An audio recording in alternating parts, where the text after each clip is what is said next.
الصلاة والسلام علیک یا رسول اللہ، الصلاة والسلام علیک یا حبیب اللہ صلی اللہ تعالی علیہ وسلم۔ پیارے اسلامی بھائیوں، آج ہم بیان کرنے جا رہے ہیں کہ غسل میں کتنی چیزیں فرض ہیں۔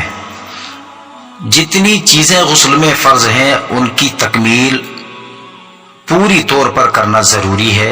اگر ان چیزوں میں جو چیزیں غسل میں فرض ہیں اگر ان کو صحیح طور پر ادا نہیں کیا جاتا ہے تو غسل ہمارا مکمل طور پر نہیں ہوتا ہے، بلکہ ہمارے غسل میں کمی باقی رہتی ہے۔ اگر ہم ادھورے غسل کر کے نماز کو ادا کرتے ہیں تو اس صورت میں ہماری نماز بھی ادا نہیں ہو سکتی۔ کیوں؟ جب ہم پاک ہی نہیں ہے شریعت مطہرہ کے اعتبار سے تو ہمارا غسل جب نہیں ہے مکمل طور پر تو اس صورت میں نماز ادا ہو نہیں سکتی۔ پیارو، تو آئیے بیان کرتے ہیں کہ غسل میں 3 چیزیں فرض ہیں۔ پہلی چیز بیان کرتے ہیں کہ وہ کون سی چیز ہے جو غسل میں فرض ہے۔ پہلی چیز ہے کلی کرنا۔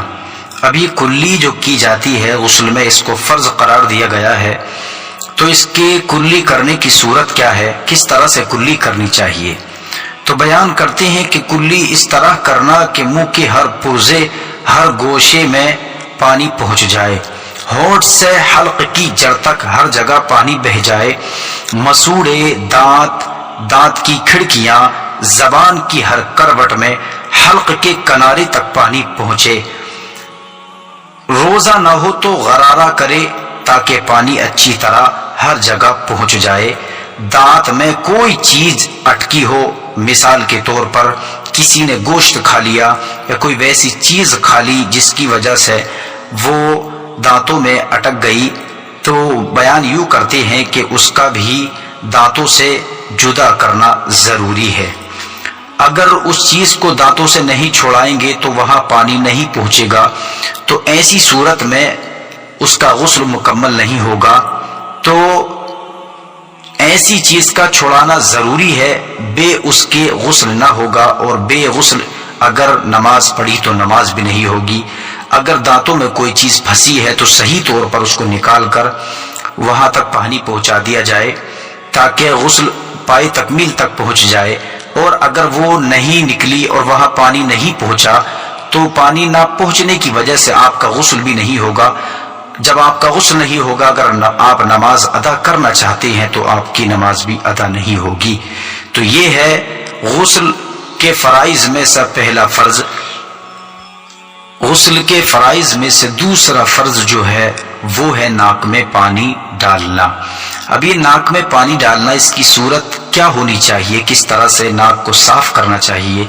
وہ بیان کرتے ہیں کہ ناک میں پانی ڈالنا یعنی دونوں نتنوں میں جہاں تک نرم جگہ ہے وہاں تک دھلنا، کہ پانی کو سونگھ کر اوپر چڑھائے، یعنی اس طرح سے چڑھائے کہ ناک میں کوئی بھی چیز باقی نہ رہے، تاکہ بال برابر جگہ بھی دھلنے سے نہ رہ جائے۔ اگر ایسا ہو گیا کہ بال برابر جگہ بھی ناک میں دھلنے سے رہ گئی تو غسل نہ ہوگا۔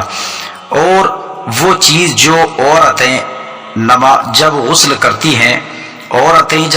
کرتی ہیں تو غسل کرنے کی صورت میں عورتوں کے ناک میں جو نتنی وغیرہ ہوتی ہے تو عورتوں کے لیے ضروری ہے وہ اس کو بھی ہلا لیں تاکہ صحیح طور پر وہاں پانی پہنچ جائے۔ ناک کے اندر رینٹ سوکھ گئی ہو تو اس کا چھڑانا بھی فرض ہے، اور ناک کے بال کا دھلنا بھی فرض ہے۔ یعنی اگر ناک کے اندر ذرہ برابر بھی جگہ سوکھی رہ گئی اور آپ نے یہ سمجھ لیا کہ تمام کے تمام دھل گئی ہے لیکن دھل نہیں پائی تھی، کیچڑ کی وجہ سے، ناک میں گندگی کی وجہ سے پانی نہیں پہنچ پایا، اگر آپ نے یہ گندگی نہیں چھٹائی، نہ چھٹانے کی وجہ سے پانی نہیں پہنچے گا تو غسل نہیں ہوگا، تو آپ اگر نماز بھی ادا کرتے ہیں تو آپ کی نماز نہیں ہو پائے گی۔ کیوں؟ آپ کا غسل ہی درست نہیں ہے تو نماز ہی کہاں سے مکمل ہوگی۔ یہ ہوا فرائض غسل میں سے دوسرا فرض۔ تیسرا فرض بیان کرتے ہیں کہ غسل میں تیسرا فرض ہے کہ پورے بدن پر پانی بہہ جانا، یعنی پانی پورے بدن پر اس طرح بہے کہ پاؤں کے تلوے تک جسم کے ہر پرزے، ہر رونگٹے پر پانی پہنچ جائے۔ اس لیے کہ اگر ایک بال کی نوک بھی دھلنے سے رہ گئی، یعنی ایک بال کی نوک کی برابر بھی کیا ہے دھلنے سے رہ گیا، یا کوئی پوری طور پر جو دھلنا تھا وہ نہیں دھل سکا، تو ایسی صورت میں بھی غسل نہیں ہوگا۔ تو یہ ہیں 3 چیزیں غسل میں فرض، یعنی پہلے بیان کیا ہے کلی کرنا، پھر دوسری چیز بیان کی ہے ناک میں پانی ڈالنا، تیسری چیز بیان کی ہے پورے بدن پر پانی بہانا۔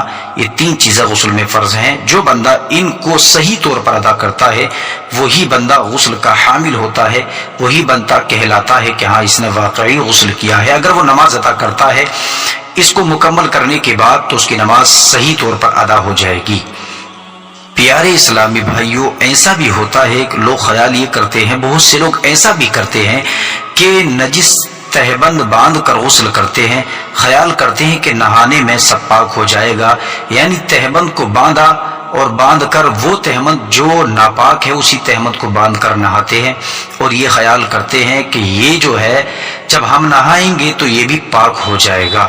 تو پیارے اسلامی بھائیوں، اس صورت میں اگر ہم نہاتے ہیں تو نجس تہبت باندھ کر غسل کرتے ہیں، تو ایسا جو کرتے ہیں اس سے ہمیں گریز کرنا چاہیے، بچنا چاہیے، کیونکہ ایسا نہیں بلکہ پانی ڈال کر تہبند اور بدن پر ہاتھ پھیرنے سے نجاست اور پھیلتی ہے، اور یہ نجاست جو ہے اس حد تک پہنچ جاتی ہے کہ جس برتن کو وہ ہاتھ سے پکڑتا ہے اس کو بھی نجس کر دیتی ہے، اور جس برتن میں جو پانی ہے اس پانی کو بھی نجس کر دیتی ہے۔ جب ہاتھ ہمارا اس تہبند جو ناپاک تہبند تھا اس پر لگا، اس پر سے نجاست ہمارے ہاتھ پر آئی، جسم ہم نے ملا تو جسم پر گئی، پھر اس کے بعد وہ برتن ہم نے چھوا تو اس برتن پر بھی گئی، یہ نجاست سارے بدن اور نہانے کے برتن تک کو نجس کر دیتی ہے۔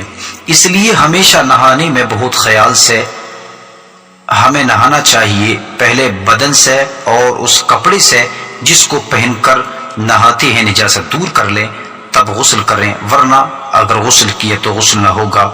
کیوں؟ اس لیے کہ اس طرح سے جن چیزوں کو چھوئیں گے سب نجس ہو جائیں گے۔ تو پیارے اسلامی بھائیو، ہاں اگر تالاب میں ہے اور تالاب میں ہے اگر اس نجس کپڑا ہے اس کو ملتا ہے، ملنے کے بعد اگر وہ نہ بھی ملے اور لیکن اس کا بہاؤ اس کو لے جائے تو اس صورت میں وہ پاک ہو جائے گا، غسل بھی اس کا ہو جائے گا، کپڑا بھی پاک ہو جائے گا۔ نجس کپڑا پہن کر اگر تالاب وغیرہ میں نہاتا ہے اور تالاب وغیرہ میں اگر اس کی نجاست اس کے بہاؤ سے ہی دور ہو جاتی ہے تو ایسی صورت میں کپڑا جسم دونوں پاک ہو جائیں گے۔ اور اگر نجاست اتنی گاڑی ہے کہ وہ بغیر ملے دور نہیں ہوگی تو ایسی صورت میں تالاب میں ہوتے ہوئے بھی اس کو ملنا ضروری ہے، اور اس کو جب مل دیں گے تو وہ کپڑا اور وہ آدمی جو اس میں کھڑا ہے تو وہ بھی پاک ہو جائے گا۔ تو پیارے اسلامی بھائیوں، یہ ہے وہ چیزیں جو غسل میں فرض ہیں، اور اس بات کا بھی خیال رکھنا ہمارے لیے ضروری ہے کہ یہ اگر ہم صحیح طور پر غسل کریں گے تبھی رب کی بارگاہ میں ہماری نمازیں قبول ہوں گی۔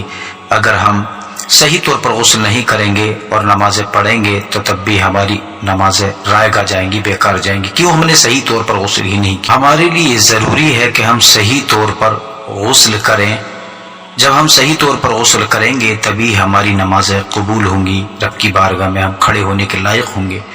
تو یہ باتیں ہیں کہ جو چیزیں غسل میں فرض ہیں، 3 باتیں بیان کی۔